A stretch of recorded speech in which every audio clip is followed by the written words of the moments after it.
고난주간 두 번째 날을 맞이해서 새벽 예배를 드리겠습니다.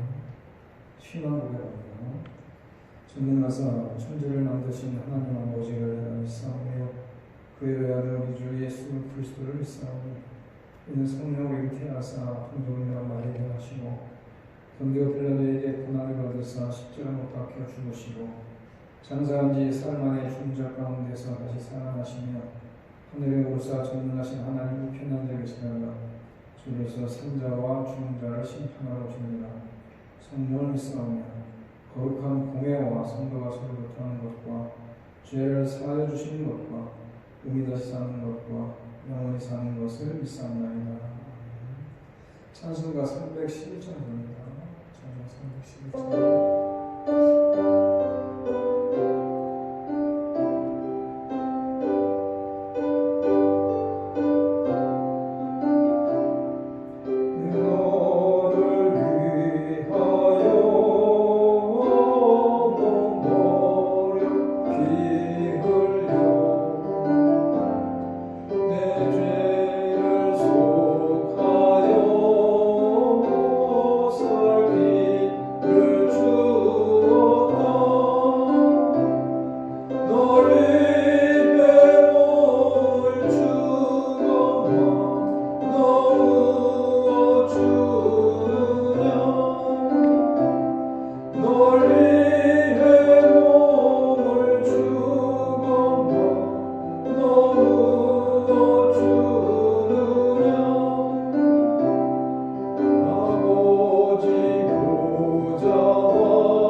달린 행악자 중 하나는 비방하게 이르되 내가 그리스도가 아니냐 너가 우리를 구원하라 하되 하나는 그 사람을 꾸짖어 이르되 내가 동일한 존재를 갖고서도 하나님을 두려워하지 아니하느냐 우리는 우리가 행한 일에 상당한 보응을 받을 것이니 이에 가능하거니와 이 사람이 행한 것은 옳지 않은 것이 없느니라 하고 이르되 예수여 당신의 나라에 임하실 때에 나를 기억하소서 하니 예수께서 이르시되 내가 진실로 내게 이르노니 오늘 내가 나와 함께 영원히 있으리라 하십니다. 고난주간은 예수님께서 공생애를 마감하시는 마지막 일주일을 기념해서 교회 성도들이 주님의 고난을 묵상하면서 각자에게 주신 십자가를 지고 주님을 따르는 자세를 재점검하는 시간입니다. 예수님께서 십자가에 대해서 두 번째 하신 말씀은 이제 곧 하늘과 땅의 모든 권세를 가지신 이와 함께해서 강조해 주신 말씀입니다. 어제 우리가 살펴본 대로 첫 말씀은 죄인을 위한 기도였고 오늘 두 번째 말씀은 죄인의 기도에 대한 응답하신 말씀입니다. 예수님은 두 강도들과 함께 십자가에 달리십니다. 두 강도는 예수님의 좌편과 우편에 달렸다는 사실만 빼면은 처지와 입장이 거의 같습니다. 마태와 마가는 함께 십자가에 못 박힌 강도들도 이와 같이 예수를 욕하더라라고 기록함으로 인해서 예수님에 대한 그들의 신앙적인 태도 역시 같았음을 증언합니다. 그들도 유다나 종교 지도자들이나 빌라도나 군병들이나 우리들처럼 무지한 죄인들이었습니다. 그런데 그들 사이에 급작스러운 차이가 생깁니다. 39절에서 42절을 보게 되면은 다른 행악 중 하나는 이전에 욕해왔던 것처럼 여전히 비방을 하는데 반해서 다른 하나는 태도가 좀 바뀝니다. 비방하는 강도를 꾸짖는 그의 말을 살펴보면은 그는 십자가에 달리는 정죄를 받고 나서 하나님을 두려워하게 되었다는 겁니다. 자신의 행한 일이 큰 행악이었으므로 십자가 처형이라는 상당한 보험이 따랐음을 인정하는 것입니다. 예수를 욕했던 그의 입은 놀랍게도 이 사람이 행한 것은 옳지 않은 것이 없느니라 라고 찬양합니다. 범죄자 중 하나 취급받으면서 죽어가는 분을 보면서 기이하게도 예수여 당신의 나라에 임할 때에 나를 기억하소서 이렇게 간구하지 않습니까? 하루아침에 사람이 어떻게 이렇게 변할 수 있느냐, 어떻게 조금 전까지 조롱했던 대상을 향해서 찬양하면서 비방해 오던 일을 간구할 수 있느냐, 어떻게 십자가 형벌을 받고 있는 사람을 보면서 그분의 죄였음을 고백하고 그분의 죽음을 뻔히 보면서도 예수가 그분의 나라에 임하는 일이라는 엄청난 사실을 깨닫게 되느냐, 그가 다른 강도보다 더 똑똑했기 때문이냐, 그 다른 강도보다 조금이나마 더 선했기 때문이냐, 이 모든 질문에 대한 대답은 하나는 없습니다. 오직 하나님의 은혜입니다. 강도의 변화는 오직 하나님의 은혜에 의한 놀라운 기적이라는 겁니다. 어쩌면 아버지가 저희를 사하여 주옵소서 자기 하는 것을 알지 못합니다 라는 주님의 기도가 강도의 심령을 사로잡았는지도 모릅니다. 그런데 똑같은 처지에서 똑같은 말씀을 들어도 반대 반응을 보이는 사람도 있습니다. 어떤 사람은 십자가로 인해서 하나님의 사랑을 깨닫게 되지만은 더 화를 내는 사람도 있습니다. 당신도 강도와 다를 바 없는 죄인이라는 십자가의 선포를 싫어하면서 나보다 악한 강도에게 낙원을 정하는 곳에 반발을 합니다. 본문의 다른 한 강도 역시도 똑같이 예수님의 용서의 기도를 들었지만은 그는 더 완악해지지 않습니까? 만약 하나님의 일방적인 은혜에 의한 기적이 우리에게 일어나지 않았다면은 예수를 비방했던 강도와 동일한 태도가 우리들의 삶 속에도 여전히 있었을 것이라는 것입니다. 이 세상에는 각양각색의 사람들이 있지만은 예수님의 십자가는 그 많은 사람들을 오직 두 부류로 나눕니다. 예수님 앞에 있는 좌편강도와 우편강도처럼 은혜받은 죄인과 은혜받지 못한 죄인이라는 것입니다. 하나님의 은혜를 받은 죄인은 자기의 죄인됨을 깨닫습니다. 자기의 죄의 심각성을 알고 하나님의 심판을 두려워한다는 겁니다. 은혜를 받으면 회개하면서 죄 없이 십자가에 달려 돌아가신 주님을 향해서 그분의 긍휼하심에 손길을 간구하게 되지 않습니까? 그러나 하나님의 은혜를 받지 못한 죄인은 끝까지 주님을 비방합니다. 예수를 영접하지 않고 대적합니다. 구원할 수 있으면 한번 구원해보라고, 너를 믿으니 내 주권을 믿으라고, 죽어도 겁내지 않는다고 의기양양하지 않습니까? 십자가 앞에서 두 강도 사이에 있었던 차이는 엄청난 결과의 차이를 가져옵니다. 43절을 보시게 되면 내가 진실로 내게 이르노니 오늘 내가 나밖에 낙원이 있으리라. 한 사람은 그날 그대로 멸망하고 말 것이지만 한 사람에게는 낙원이 약속됩니다. 한 사람은 구원을 받았으나 한 사람은 지옥에 떨어집니다. 주님의 영광의 보좌 앞에서 하나님의 나라를 상속할 양과 또 영원한 불에 들어갈 염소가 구별되는 것처럼 그들의 최후의 운명이 예수님의 십자가 앞에서 순간적으로 갈라졌다는 겁니다. 역사상 많은 사람들이 인간의 선행이나 노력을 구원의 한 요소로 첨가하려고 시도를 많이 했습니다. 하지만 오늘 십자가가 보여주는 것이 무엇입니까? 동일한 처지의 강도 중 한 사람은 버림을 당하고 한 사람은 선택을 받습니다. 선택된 강도가 예수를 영접한 후에 다른 강도와는 달리 선행이나 봉사를 할 수 있었던 것도 아닙니다. 동일한 처지의 두 강도 중에 한 사람에게 낙원이 약속된 것은 구원이 오직 하나님의 은혜임을 보여주는 것입니다. 그가 예수님을 영접한 그 믿음의 행위조차도 그의 공로가 아니라는 것입니다. 믿음조차도 하나님께서 은혜로 주신 것 아닙니까? 모든 것이 하나님의 은혜로 되었으므로 구원받은 인간이 내세울 것은 전혀 없다는 겁니다. 그리스도만 자랑할 수 있을 뿐 아닙니까? 주께서는 최후의 순간에 흉악한 강도를 구원하심으로 인해서 그 어떤 육체라도 그분 앞에서 자랑할 수 없게 만들었었다는 겁니다. 그럼에도 불구하고 인간은 자기의 공로를 조금이라도 첨가하려고 한다면 마땅히 하나님께 돌려야 할 영광을 자기가 가로채는 것입니다. 우리는 십자가를 볼 때 하나님의 은혜는 참으로 인간이 생각하거나 상상할 수 없을 놀라운 은혜임을 보게 되지 않습니까? 감동은 다만 예수께서 자기를 조금 생각해 주기를 바랍니다. 그러나 예수님께서는 즉석에서 오늘 내가 나와 함께 낙원에 있으리라고 선언하십니다. 그는 그날에 죽을 것입니다. 그러나 그 육체는 썩겠지만 그 영혼은 그날에 주님과 함께 낙원에 거하게 될 것이다. 지금은 십자가에서 말할 수 없는 고통을 겪고 있지만 잠시 후면 그는 주님과 교제하면서 말할 수 없는 위로를 받을 것입니다. 많은 현대인들이 이 구절을 가지고 시험하고 있다는 사실입니다.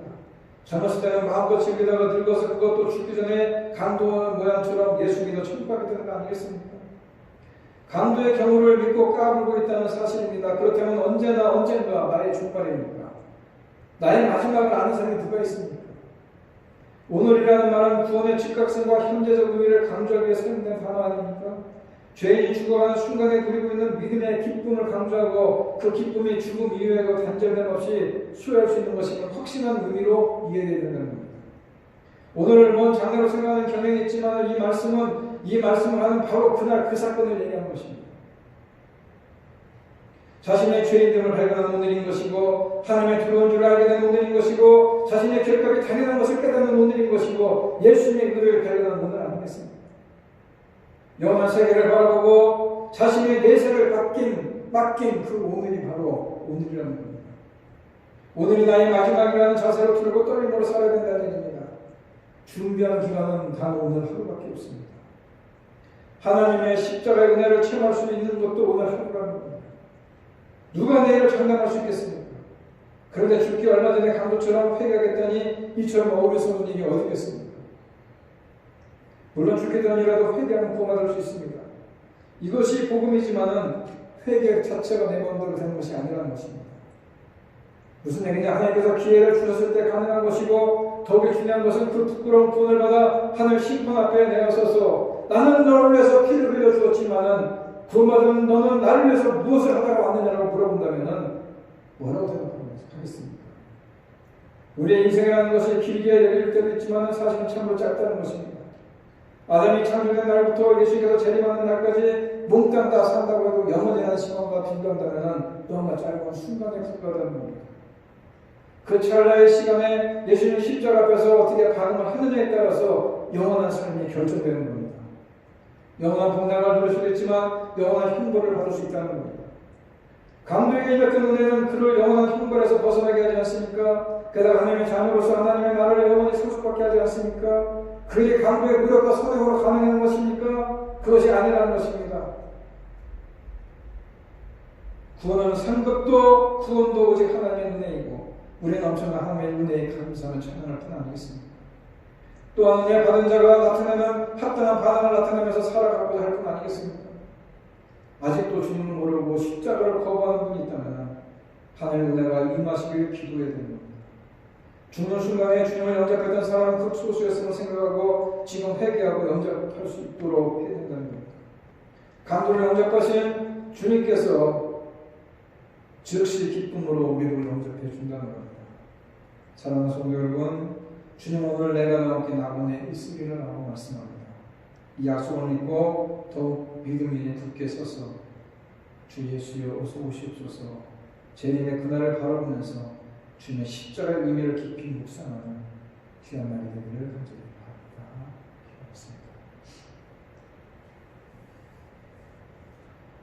고난주간의 두 번째 날을 맞이해서 오늘 내가 너와 함께 낙원에 있으리라는 주님의 두 번째 음성을 듣습니다.